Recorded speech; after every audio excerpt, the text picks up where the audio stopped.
I know what this is all about. Turn it off. It's a real pain in the ass. Hi, Bartek Urban. Welcome to my BMW M5 Touring test. And this will probably be the best car test ever, because I packed the car with 4 guys, 4 bikes, a full trunk, and set off on a one-way journey of over 1,200 kilometers to the most demanding motorsport track in the world, where, of course, I did a few laps in the car and more. Come join me. And I'll start right away with the most controversial aspect of this car: weight. According to the manufacturer, the new BMW M5 Touring weighs 2,550 kilograms, but that's with the driver weighing 75 kilograms and 90% fuel. Furthermore, that's without any extras, and this car, the one I'm testing here, had quite a few.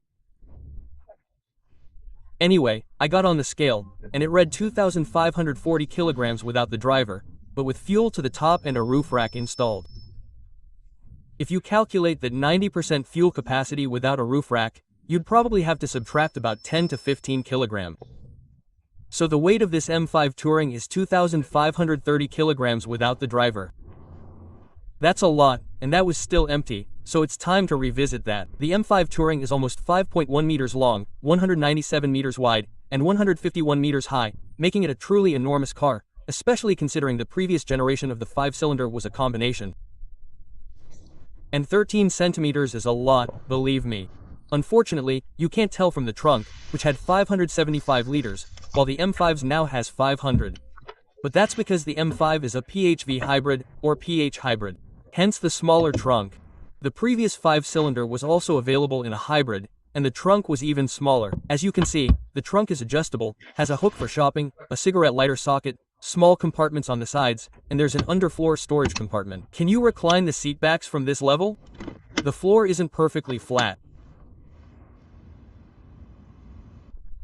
There's not a lot of space in the cabin for a car over 5 meters long, but that doesn't mean there's not much. I fit in easily, and I'm 186 centimeters tall. What's more, 4 grown men fit comfortably in here, and each of them was very comfortable. There's a separate air conditioning zone, power ports, an armrest with drink holders, and window blinds. There's almost everything here.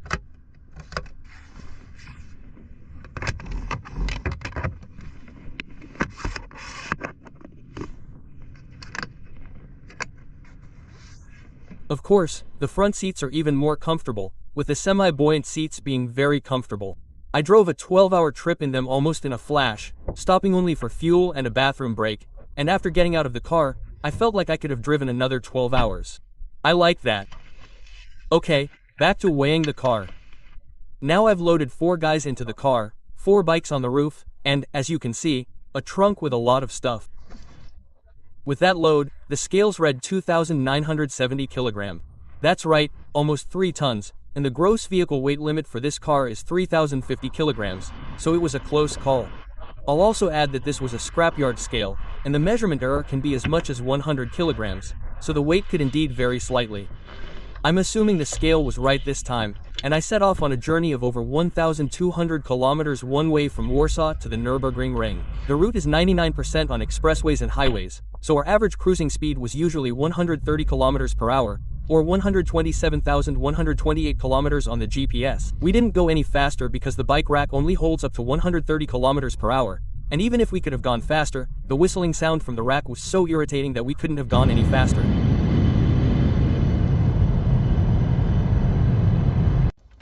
And here you're probably asking why I didn't hitch the bikes. The answer is very simple. One of the bikes was all carbon, and this material doesn't like compression, so a rack with those frame clamps was out of the question. I called a few different bike rental companies, and they all have racks with this frame-mounted system. So the bikes were on the roof, which I really liked. The M5 with that load on the roof looks great. Seriously, there wasn't a single person who didn't turn their heads at this setup. Firstly, because of the bikes, and secondly, because of the car's appearance. Look at that green bandit. It looks very menacing, downright dangerous. It really looks good, especially compared to BMW models with the beaver, which thankfully isn't there. Okay, the grille lights up at night, but you can turn it off. Fine, But if it's a green car, it's a green hell. The trip from Warsaw to the Nürburgring Ring took 12 hours and 16 minutes. We covered 1,227 kilometers and averaged 14.4 liters of petrol and 1.2 kilowatt-hours per 100 kilometers of electricity. As I said, it's a hybrid, hence the electric power. I set off with a full tank of fuel and an almost full battery. Fuel consumption would probably be slightly lower if we hadn't ridden in constant heavy rain for over half the trip. On the way back, I rode without rain, and then the result was 13.7 liters, and no electricity, because I started with a flat battery. The significant consumption is due to the bikes on the roof, because without them, when we measured, the result was under 12 liters, a difference of 23 liters. For the entire trip, the result was 15 liters, covering 277 kilometers, 2,450 of which was on the road, and the remaining 300 kilometers was spent circling the track and riding on the track itself. That's right, we did 2 laps around the track, but I'll get to those in a moment. Now, a moment more about fuel consumption, because here we notice the first drawback of the M5, the fuel tank capacity. Unfortunately, it only has 60 liters, and with this fuel consumption, we had to fill up every 400 kilometers, or every 3 hours. It's supposed to be ideal, as it's a good time to use the restroom, but in my opinion, it should have a tank of at least 80 liters. And I'll preempt any comments. No, that's not the range of an electric car on the road. 2 years ago, I drove an M3 Estate and a Taycan, an electric Porsche, to a ring road with bikes on the roof, and at 130 kilometers per hour, the range was less than 250 kilometers, and I only had 2 bikes on the roof, not 4 like here. And refueling the M5 took a few minutes, while the electric car took at least 30 minutes. But I still think the problem with the M5 Touring is too small, and the engine is definitely not the problem. Here, we have a 4.4-liter biturbo that generates 585 horsepower, plus an electric motor with 197 horsepower. The whole setup generates a total of 727 horsepower and 1,000 Newton meters. Yes, 727 horsepower and 1,000 Newton meters in a family estate car. Shocking. Yes, I know it's a station wagon, but even with 2.5 tons of weight, it hits 100 kilometers per hour in 3.6 seconds. Time to put it to the test.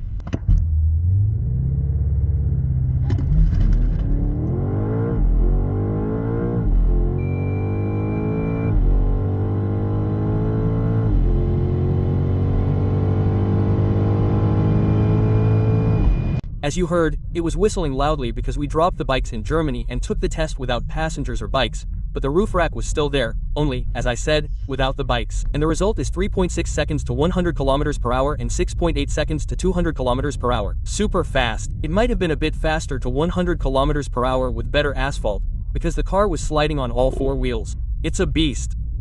And what's more, you can turn off the front wheel drive and have only rear wheel drive, meaning you have 727 horsepower and 1,000 horsepower in the rear.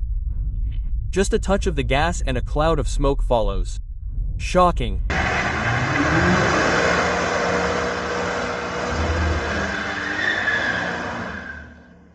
It's also shocking that you don't feel the weight. Despite almost 3 tons, you couldn't feel the M5 struggling at all. In fact, with the bikes and luggage removed, I felt exactly the same performance. This car is absurdly powerful.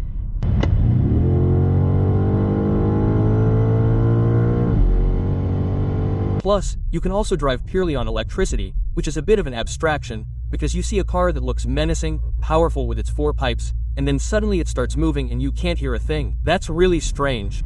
And despite all this, the M5 is surprisingly comfortable. The car is always equipped with adaptive suspension, which you can stiffen or tweak to make it more comfortable. The new M5 has tons of settings, which fortunately can be saved to those 2 buttons, M1 and M2, on the steering wheel. Without them, it would be difficult, because there are literally a million settings. You can set it up so that, for example, one button has a drift car, another a track beast, and without buttons, you have, for example, a highway mile eater. Exactly. We take off the bikes and it's time to hit the track.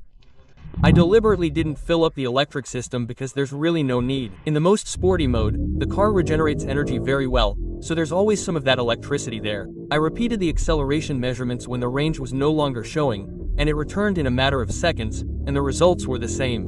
We did 2 laps around the track, with 2 or 3 passengers and, of course, without luggage. The first time, 9.30 BTG, the second, a minute faster, as is typical for touring races. There was heavy traffic, yellow flags, but it was great fun. The conclusion is this: the car is incredibly fast. Corner exit is a blast. Corner entry is also great, but already in the corner, you can feel the whole car moving under the weight. We did the second lap behind a tuned 550 horsepower Audi RS3 that was in the lap with us, and by holding its thread, we felt ourselves shifting slightly in the corners. It's hard to cheat physics.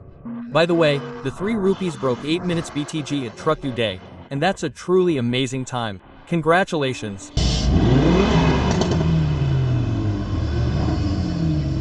Another thing I noticed on the track was the slightly too light steering in the M5. I'd prefer it to work a bit harder. It gives you a better feel for the car. I had no complaints about the brakes though. Ceramic brakes are a must in such a heavy car, because stopping from 200 km per hour or more requires a brake that won't seize up and that will always perform consistently. And that's the case with these brakes. Unfortunately, they're not standard. They cost 48,000 Polish zlotys extra, and I don't think you can buy them separately. They always come with the ultimate package for 10,100 Polish zlotys. So, to sum up, you can take the new M5 to the track, you can go really fast, but it's not a track car. Besides, the previous M5s were still used on the Nürburgring as ring taxi cars, not the new ones, and that's saying something. Interestingly, I've seen 2 other M5s that were also doing Nürburgring, so as you can see, people use them that way too. Okay, let's take a short break from the M5, throw the bikes off the roof, and it's time to do a lap around the track on a bike. That's right. Every year, the track hosts the Radom Ring, a 24-hour bike race around a full loop of the ring. I'm not that crazy and haven't participated in a 24-hour race, but I bought myself a free start, almost like the Touringsfahren, meaning you have 3 hours to get onto the track and do as many laps as you can. Last year, I did 2 laps and almost died, so this year I attempted 3 and managed it. I survived. The 3 of us did 3 laps each, which took us about 3 hours in total, and once again, our bike speeds reached almost 90 km per hour. A friend of mine did a solid 100 km per hour on the gravel track. Shocking. Now you have my quick recap, which I recorded right after finishing the 3rd lap. And there it is. What can I say? Pride, pride, pride again. 3 laps done, which is over 60 kilometers. An incredible sine wave. I want to do it downhill again. You ride uphill, never again. Then downhill again, you want to do it again, and only in circles. I really recommend it. I recommend at least 1 lap on this bike. It's incredibly demanding, but it's also fun. The track is fantastic. And 1 lap in the car, 1 lap on the bike. Beautiful. Beautiful thing. Hi. How do you hear? I was huffing and puffing like a locomotive, but 26 degrees and such an effort were manageable without a hitch. Each lap was about 21 kilometers with an elevation gain of 539 meters. So 3 such laps is over 60 kilometers and 1,600 meters of elevation gain. Ouch. Then we stopped at the bike mini circuit, where it turned out I'd washed my bike with chain cleaner. Oh well, you have to learn German. Then we also went to the starting line of the other races, including the 24-hour bike ride.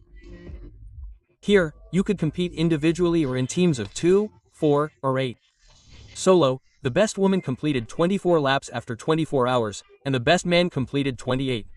Meanwhile, the 4-person team completed 34 laps. Shocking, especially individually. Completing 28 laps in 24 hours means 51 minutes per lap, assuming there was no break. And of course, you probably have to take a short break for the toilet or something other than gels or candy bars. It's shocking how these are, the ultimate novices who drove even at night, and partly at night in the rain. Wow.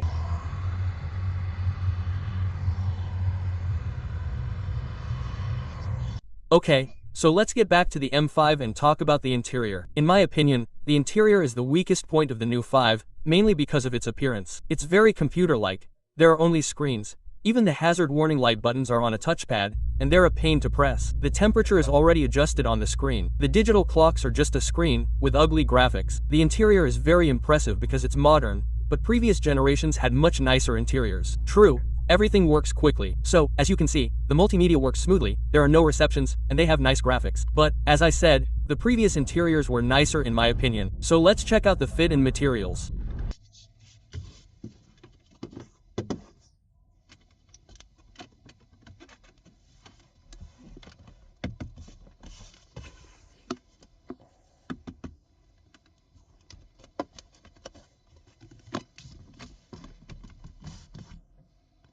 The fit is very good, with almost no creaks. If it weren't for the cheap plastic on the doors and, of course, the piano black on the center console, I wouldn't have any complaints either. But that's at night, of course, and you can turn off the ambient lighting. By the way, while we're on the subject of night, the adaptive matrix LED lights work brilliantly. A big plus for that. The car's sound is also a plus, because it has a really nice, bassy rumble with a slight pop. You can feel it as if some kind of foam had been stuffed into the exhaust to keep it from getting too loud. But that's how we live these days, and that's how we live.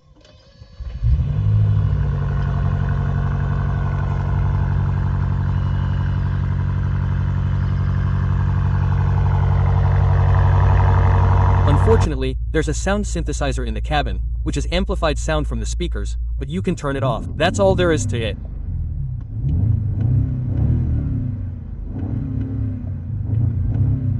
Another advantage is that we can load 100 kilograms on the tow bar, for example, for a bicycle rack, or tow a trailer up to 2 tons. I've even seen videos of the new M5 pulling a Porsche GT3 RS on a flatbed trailer. A beautiful setup. Okay, before we summarize, it's time to talk about the price. The base M5 Touring costs 698,000 Polish zlotys. The example I'm testing cost 810,000 Polish zlotys. It's not cheap, but there's no competition in this power range either.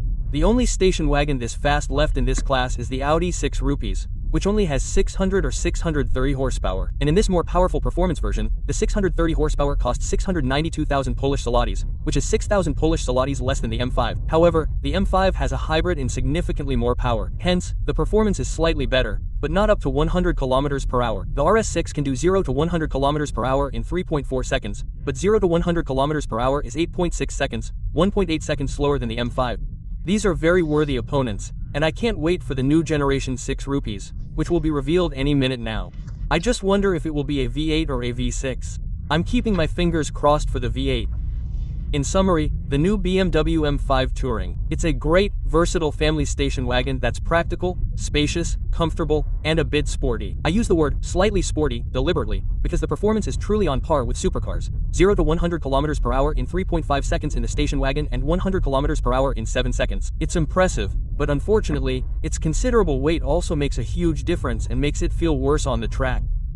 But despite all this, as you've seen in the video, you can take to the track, even a truly demanding one, and have a great time. To be clear, the M5 also has its flaws. I'll even ignore the weight, which surprisingly isn't noticeable during normal use. The small fuel tank is a bit of a nuisance, the touchscreen controls are annoying, and I expected a bit more space in the cabin and better materials. And the interior with the tablets is, in my opinion, simply ugly. The previous M5 didn't have a station wagon version, so there's no comparison. Although, of course, I'd prefer it not to have a hybrid here either, and to have the same turbocharged engine with around 600 horsepower.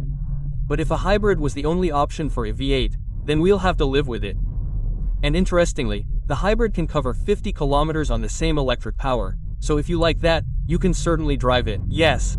If I were to compare the M5 Touring to the M3 Touring, the M3 is definitely more fun. It's sharper and more precise, but also less practical and less comfortable. The seats aren't as comfortable, there's less space, and the suspension is firmer. In an M5 station wagon, you can easily drive a very long route and get out well rested, while also hitting a racetrack along the way. I like that. Hi. I'm also adding a summary of the costs of such a trip, in case anyone else wants to take their team to the ring like that. I set off on Thursday and returned Sunday night. We paid a total of 2,895 Polish zlotys for fuel, which was split between 4 people, since that's how many of us were traveling, so 724 Polish zlotys each. The no-deck cost 40 euros per night per person, or 120 euros. In addition, the track ride by car was 38 euros per person, and the start on the bikes was 23 euros, for a total of 181 euros, or 768 Polish zlotys. I also paid about 600 Polish zlotys for food, so for 4 days, I spent 724 Polish zlotys for fuel, 768 Polish zlotys for the night and the rides, plus 600 Polish zlotys for food. A total of 2,092 Polish zlotys. I didn't include insurance here, because everyone probably has their own.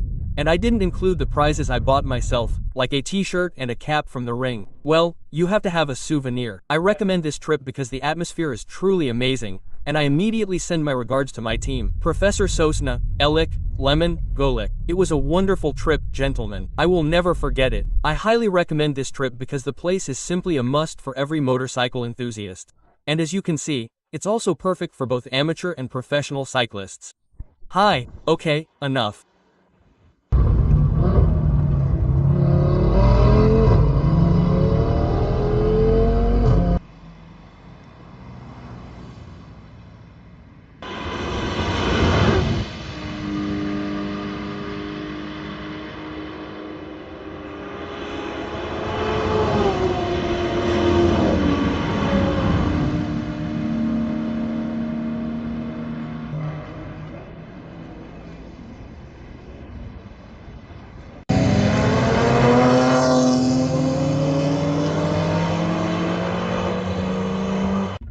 Miss.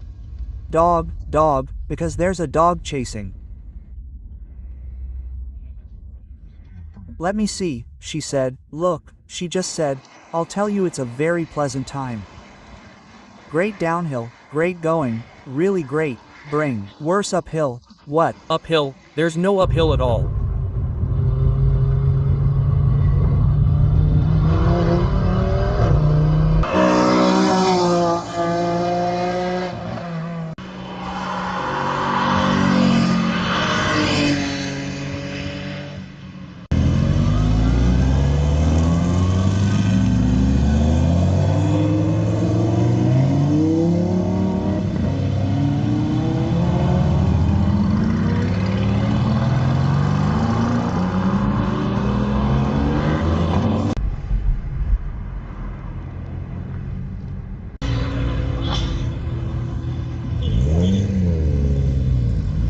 I am a 55-56 maybe professional event reconstruction.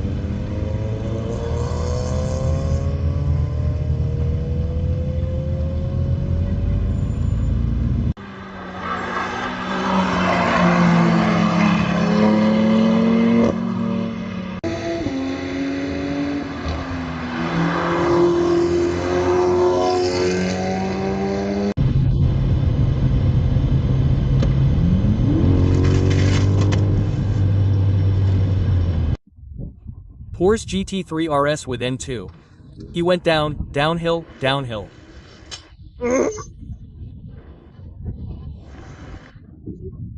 Hell, cheers, Valdeck.